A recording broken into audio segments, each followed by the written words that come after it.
کل یہ ڈسکشن ہو رہی تھی کہ ایران میں امریکہ رجیم چینج کرنے لگا. ایک طرف افغانستان کا بارڈر ہے انٹائرلی اگینسٹ پاکستان، ایک طرف ہمارا ایسٹرن بارڈر ہے ہندوستان کا، جانتے ہیں ٹریڈیشنلی اگینسٹ پاکستان. اگر ایران میں رجیم چینج ہو جائے تو وہ پاکستان تحریک انصاف والے بتا رہے تھے مجھے بڑی دلیل کے ساتھ کہ جناب عمران خان سے مفاہمت جو بہت ضروری ہے، کیونکہ ملک کی انٹرنل سیکورٹی جو ہے وہ اس کا تعین اس بات کے اوپر ہے کہ پولیٹیکل سٹیبلٹی ہو.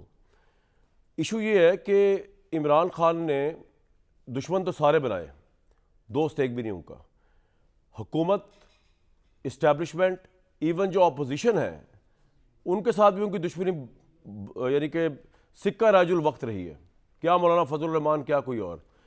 اتنے محاذوں پر ایک اکیلا بندہ ڈٹا ہوا ہے، تاریخ میں نام رکھوایا، اس کا فائدہ کیا ہے؟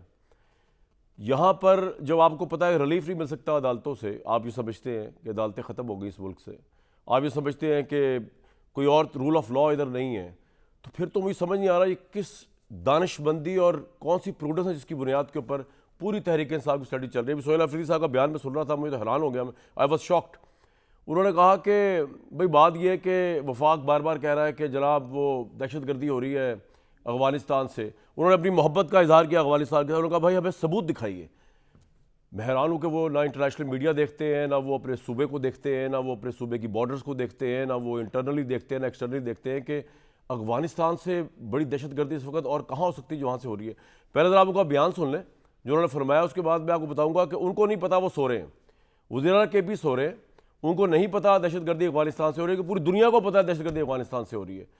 سہیل افریدی صاحب کو سنوائیں جی.